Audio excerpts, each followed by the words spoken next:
Yo guys, we are looking at build the best Riven mid player. Now, before we review the melee matchup, Silas, which is way easier than Aurora, but this guy is also like hard smashing, dropping 15 plus kills against champions like LeBlanc, Aurora, so he's actually really insane at what he's doing. Observe his Qs, he Qs in, then Qs to the side to avoid Aurora's poke. He's not even trying to like jump in. And for now he's just like, focusing as much as possible on CSing and getting her level 2.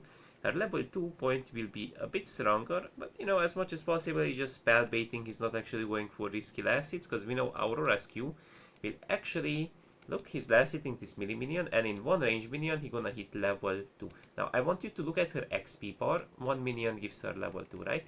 And because she jumps in on this Aurora, he will actually manage to get level 2 at the same time, so 2 bars with 1 rock. Observe her positioning. She doesn't stays and basic attacks in front of her. She walks behind, because similar to a queen, Aurora cannot get a proper E angle into her, which means that she cannot deal damage, slow her down, and disengage. She can only walk backwards and then look for an E, which puts her in a more awkward spot, allowing Riven to actually swing in more basic attacks as if you would just stay in front of her and basic attacks. So that's a very, very important detail. For more familiarity, if you play top lane, usually if you get on top of a queen, you wanna get behind her so she cannot disengage towards the tower with her E. Unfortunately, she got caught in an E. I think he was texting, I assume. And yep, so for now he just has to soak XP. So if you guys notice, he's not picking up every single last hit, because you need your levels to actually like last hit. You need to spare your HP as much as possible, because the more HP you have, the more likely you can get the last hits later on as the game progresses. So you don't necessarily want to sacrifice too much HP until you don't unlock your E, until you don't unlock your level 2 at least, to have some threat. But yeah, particularly now, this matchup becomes even more intense because Aurora has her W, has her E, so she has all the ways in the world to actually disengage from her, which makes this matchup way more tough actually. Way, way more tough.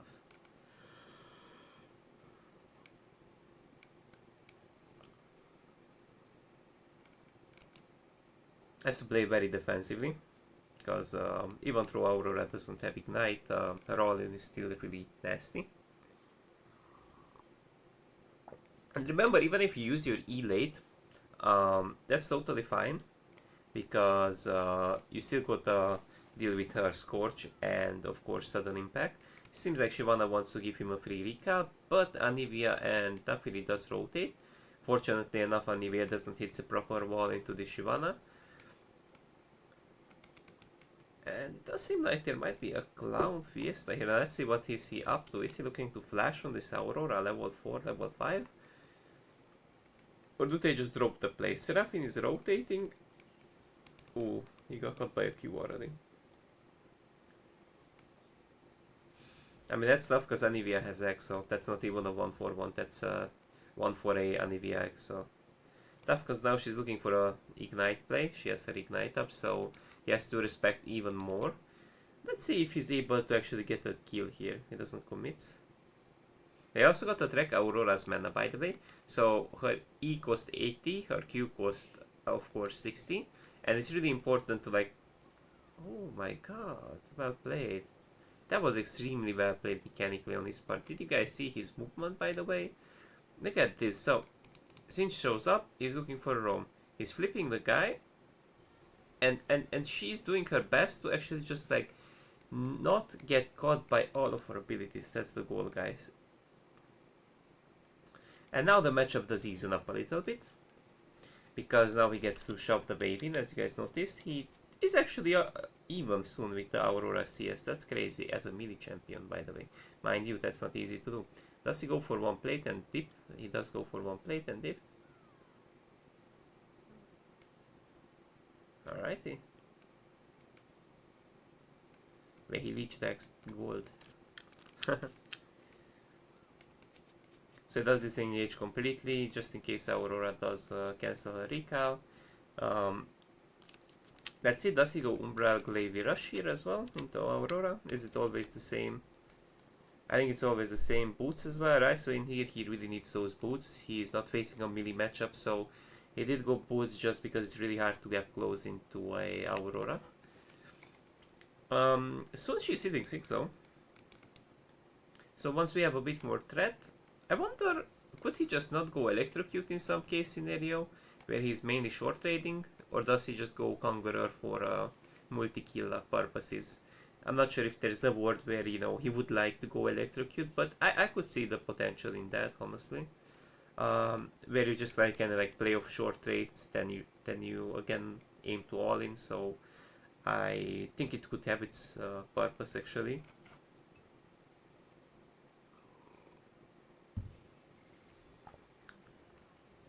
Yep, 2 all-ins into a kill. So this is where I'm wondering.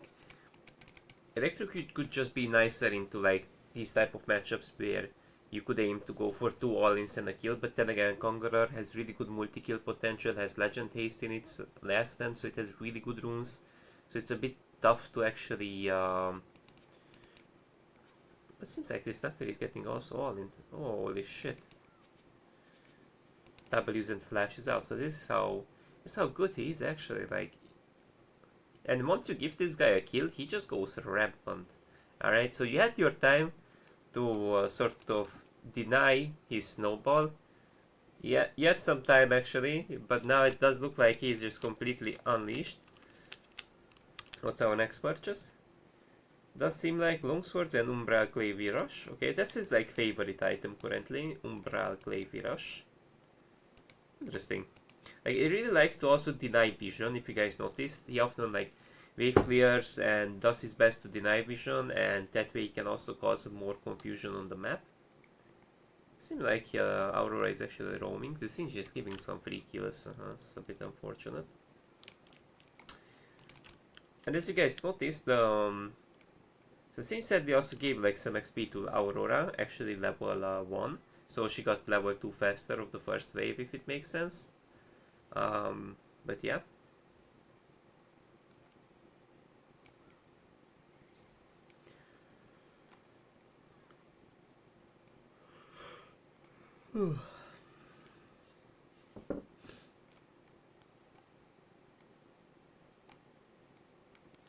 Oh, he's looking for a cheesy Q, huh? He's fishing for some spacing errors, I assume. Does cancel her E-dash back, and he does go for more. Wait, he just sends it? What? Okay, just like that. Wow, it does look like against squishy champions, going for a lethality build, it just does miracle. Not even ignite was needed. He just like kills him. So just learning again, like if you go lethality, you have more damage output. If you do have this ignite, you have so much amount of damage. So I wouldn't even assume that killed, by the way. So if you were to like play Umbral Glaive and into like mid lane champs that are way squishier than top ones, you also kind of have to like limit test. So it just stays for the wave, he wipes it in no time, then he recasts, which is totally fine. He's not being punished at all for this. But I didn't even assume that will kill guys. So if you were to like switch to mid lane, you really have to learn again your all-in angles, because you face squishier champions, you build lethality, so you have just so much more damage output as if you would go Eclipse or other things. I mean, some people go Axiom, but that's less damage, right? Oh. Oh my god.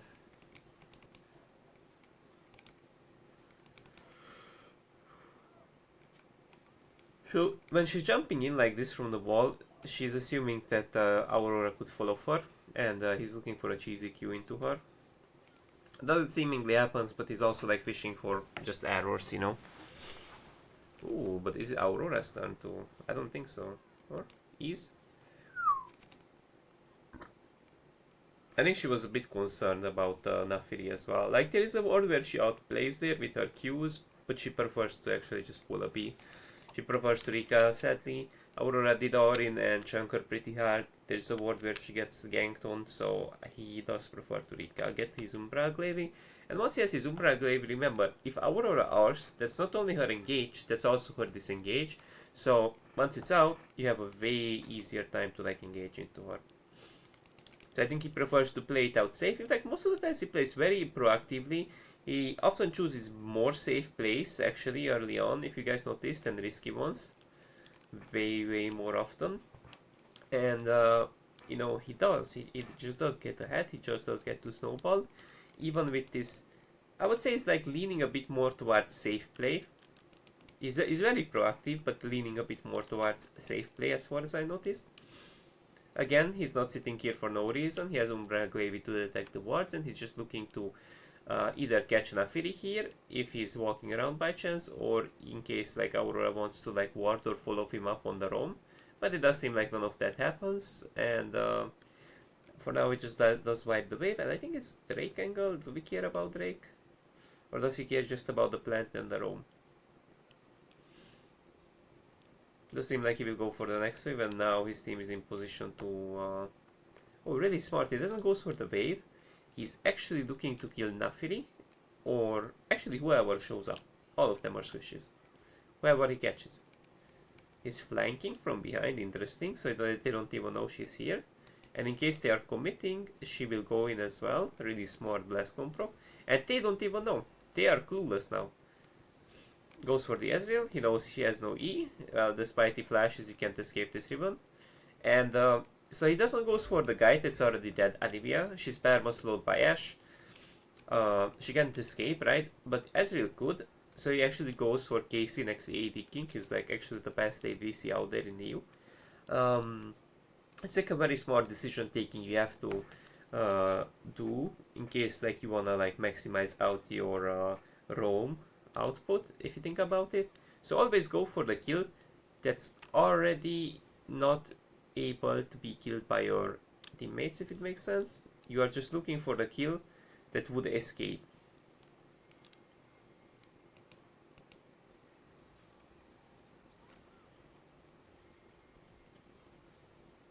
That's interesting. Does he commit? Sidesteps. No, Setafiri has W. Backs off. Nah, Singe. You arrived too late to the party, bro.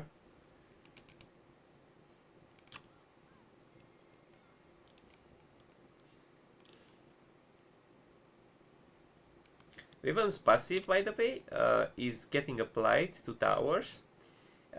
This can critical strike and deals 50 more damage to monsters, so you can clear them out way faster as well.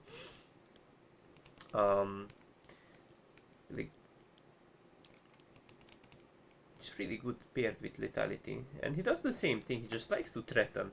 He's fake roaming, he's bluffing, but he likes to threaten a lot. So this will force them into like a more defensive play on the enemy bot side. They have to, on occasion, to give up more CS, set up some ward. Yeah, this cheese is never working, I'm a be real. So it's interesting, he's all the time trying to like jump in, get on top of her, off vision. This is off vision for her, but it's never working, Chief. Like, she's just respecting it. She done this like probably like 4th, 5th time. I think she's just respecting it, Chief. I think she's just knowing the trick, man. That's the thing. I think she just knows it, man. So I think like on repeat, you shouldn't do this thing if, you know, obviously your opponent already knows like what is going on, you know. Feels like you're just gonna get poked after, so wouldn't really. She should has like a flash apparently. It's kind of crazy because she's 1-4, but her damages doesn't feel like it's 1-4 actually. Like how OP is Aurora even. That's why I played Aurora as well. Like her engage is nasty, Proto build Aurora is nasty, so. Like I played against it as Serath against Abedage. Oh, it does seem like and he just dies. And he just disengages completely. Knows the Ignite gonna kill her. There's no reason to stay in, because she could kill you. So she just walks away, just like that. Lets the Ignite do its work, disengages, and picks up the kill in no time. He already is getting his Immortal Path stacks, and I believe he goes for his next item, so he always goes for the same thing. Endless Hunger, super good. Umbra Glaive already acquired, a really good item. 77 true damage, right? So he often goes in and out of vision, if you guys noticed. So he also like threatens, bluffs a potential roam, but she also restacks her item, if it makes sense. So there are just so many reasons like on why he goes off vision. His damage is high. He doesn't commit with the flash. he knows that very likely he could have some follow-up, so he doesn't like flash commit. So if you guys notice, he actually minimize, even if he's ahead or behind, he does actually minimize risks, and he just kind of like aims to go for the most consistent plays, right? So don't take the opportunity, take the best opportunity if it makes sense. That's what he's doing. Does seem like she gave up her WE, but she does feel like that this might be a bait, so she doesn't like fully sense it, I assume. Everyone else is topside from his team, taking her out, so I believe he just plays it out. Yep. Except if he gets a free kill. Or kills. I think this is a multi... Holy shit, the damage. There's no multi-kill angle. Oh, but he goes raw on Aniviano. That's crazy. That's why she was so tanky. Holy. Armor as well.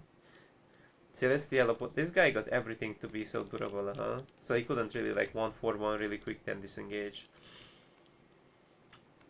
Anivia got nerfed, but she got to be very annoying still. Like she's creeping in the support role, in the top lane role, like the champion Vendetta is really annoying, but she really got her endless hunger, and dude, like once you have these 3 items in her inventory, you deal too much damage, you heal off your damage, and the tenacity on top is just really nice for a Riven, because tenacity is just amazing. Does seem like she's caught, but she does her best to actually get out. Ooh, if Nafiri had art, that could get nasty. Holy shit. Their burst is just something next level. Like, if I were to suggest anything, is Sundered Sky over Endless Hunger this game. Because like they're full of burst on the enemy side, full of burst. And I think it would really help a lot to sort of survive that, but every game, by the way, every game goes Endless Hunger, and that works, you know, for him to snowball as hard as possible. Never Sundered Skies is, by the way. I never seen him particularly go for that item, but I believe it has its use, definitely. It has its use, I would say, but not really in his, basically not really in his ward.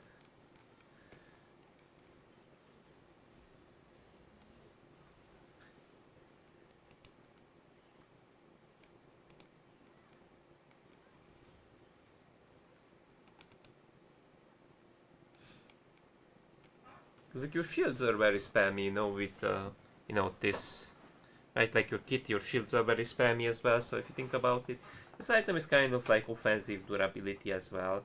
Unless you get totally blown up, now that's a different scenario, right? But mainly, yeah, I would see like I would be curious like what's his answer over you know, not going for perhaps Thunder Sky games like this, right? Because on top lane you see it more often, but he has his unique build as well. That's working super well. I would say like he plays quite often for like 1v1 scenarios as well with this build seemingly.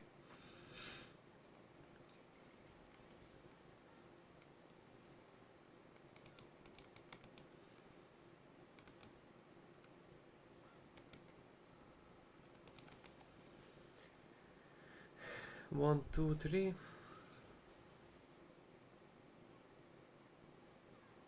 Finally I connected the third queue.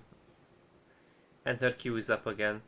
So that's the idea with this Endless Hunger. Like you connect your third queue and your queue is up again just at the right time. If you guys noticed, I mean now if she pops her R and all that, she does have like over 30, right? She does have, it shows 25 because her R and Conqueror are expired, but she does have over 30 cooldown reduction. So it's just insane, this item, right? It's just insane, that's the idea.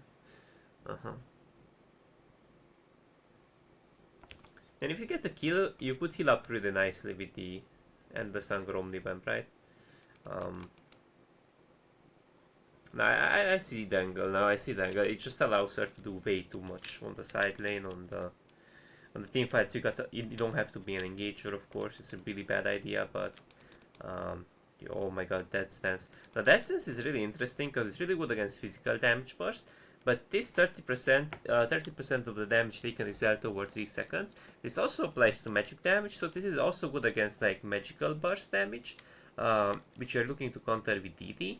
And now I think he believe he just gets to like reap havoc even in team fights with these items. Now check her cooldown. She has currently 85 cooldown, goes over 100 when she R's.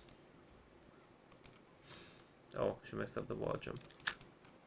Whoever flames my wall jump gets a permaban. Any Alawis enjoyers that recognize the reference?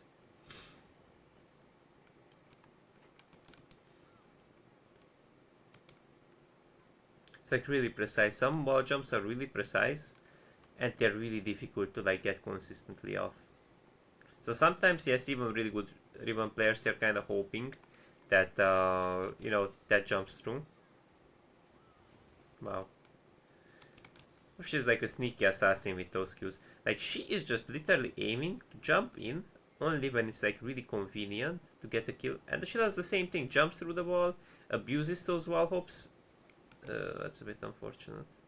That was close though. That was close. Does he get Grudge now, I wonder, or Maw? We'll see. Let's skip a little bit forward. There will be like one more Drake fight apparently.